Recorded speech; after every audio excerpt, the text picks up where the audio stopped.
Shalom. Kohalo Yahweh Bashem Yahweh Shai, Bahashem Kakodash, double honors to the elder apostles and elder bishops of GMS, even the elders that came before them that taught us his truth. Shalom and salutations to all the brothers out pushing word and truth and in sincerity, the hopeful elect tabernacle of David. To the Akwat that are listening and learning, being a pillar of rest, the 144,000 and one third, the hopeful elect of Israel. I am the brother Yahshua, back with the WW3 Daily Update. Shalom and salutations to you all. I'm going to get started right here. 2nd Ezra 15. And Carmanians 30, 16 and 30. Also the Carmanians raging in wrath shall go forth as the wild boars of the wood. And with great power shall they come and join battle with them and shall waste a portion of the land of the Assyrians. Okay, so Iran in the news. Slovakia. Where? Not there. Iran in the news. Open-minded thinker 4 hours ago. Douglas McGregor says, Israel's crumbling as catastrophic decision ignites all-out war with the Carmanians. Take it away. Everyone in the Arab world, everyone in the Islamic world, and increasingly people in Europe and Asia are all turning against Israel, and unfortunately us, as a result of our unconditional support. So I think if he were a friend to Israel, he would warn against this overextension leading to Israel's destruction. But that doesn't appear to be on his mind at this point. No, and he doesn't appear to be surrounding himself, Colonel, with people who think the way you do, at least in the national security sphere. The person who thinks closest to you and me and our colleagues on this show in the national security sphere, Tulsi Gabbard, is nevertheless herself an ardent Zionist. I'm sure they're talking about Trump right here. Do you think Israel will look for an excuse to invade Egypt? I think the Israelis and Douglas McGregor kicked off with a bold statement that's caused quite a stir in media circles, taking aim at the IDF's current predicament. According to the colonel, the Israeli military is overstretched and struggling to maintain control over the territories it's seized in recent years, particularly in Syria, Lebanon, and Gaza. He didn't mince his words, claiming that the IDF is teetering on the edge of defeat, especially now that they're bracing for yet another front with Iran. McGregor made it clear, a war with Iran won't be business as usual for Israel. Salak. What? Let's get back right away. Bear with me. Salak. Israel. In his view, Iran represents the end of the line for the Zionist project in the Middle East, even with America backing it up.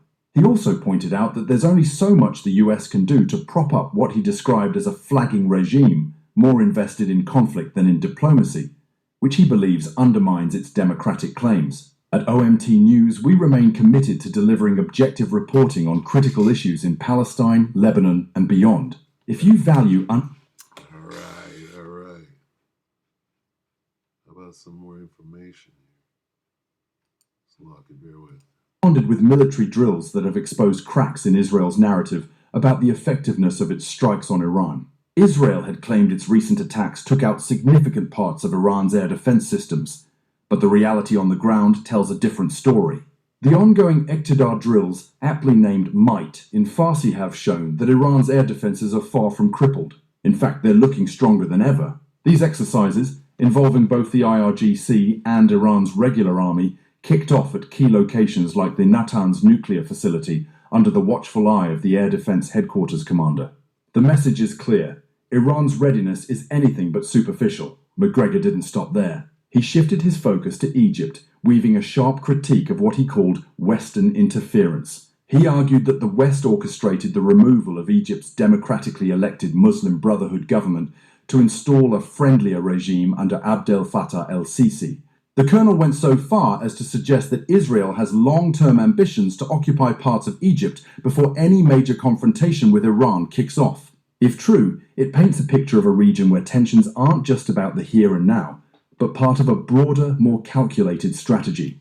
They're talking about the Greater Israel Project. Was taken out of context. We don't know what the rest of it was about.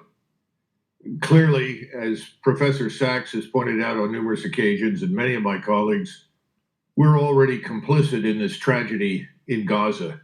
But the idea of putting U.S. ground forces, whether they're special operations troops, which I imagine is what he's talking about, or not, puts them not simply at risk of being killed themselves, but it identifies us with a cause that, frankly, I don't think Americans want to be identified with. It's too late for that. You're already in it.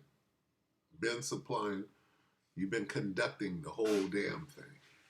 So it's a little late for that now. And what do we see? We see the IDF is like this. Look, nigga, we don't want to fight no more. Get the Americans over here and let them do it. That's what we're watching right now. America's getting sucked into this war that they can't win. IDF already knows that they can't win. Right? McGregor knows that they can't win. So, what is that saying? Do we need to watch anymore? And that is a cause that is the destruction of a whole people, their way of life, their language, everything inside Israel, in Gaza, and potentially the West Bank. And that places us in a position of unwanted opposition to the entire Islamic world. And if people dismiss that out of hand as meaningless, I think they need to step back and think very carefully about the implications of our soldiers on the ground, shoulder to shoulder with the Israelis, involved in operations which most of the world that we live in regards as criminal. Well, let's take a look at the outcome of that. Because Dougie Doug right here is correct in everything he's saying. But nobody else can see that, and they're going to run right up. They're going to run up and get fucked up. Faff or whatever you want to call it. Okay? We just read it. What's going to happen?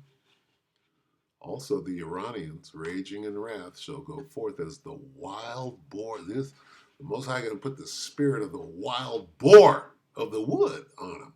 And what are they going to do? With great power shall they come and join battle, and they're going to waste a portion of the land of the Assyrians. Who are the Assyrians?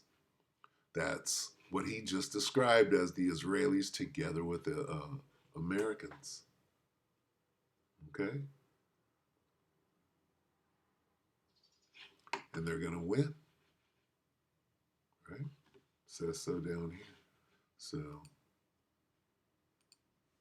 oh, Dougie Doug here, where'd you go? Right? He's right. So, we'll continue to watch. We're waiting for a strike from Iran, right? And we'll see what happens. With that, we hope that the elect are edified, you brothers and sisters. We're going to keep watching, all right? See you tomorrow. Shalom.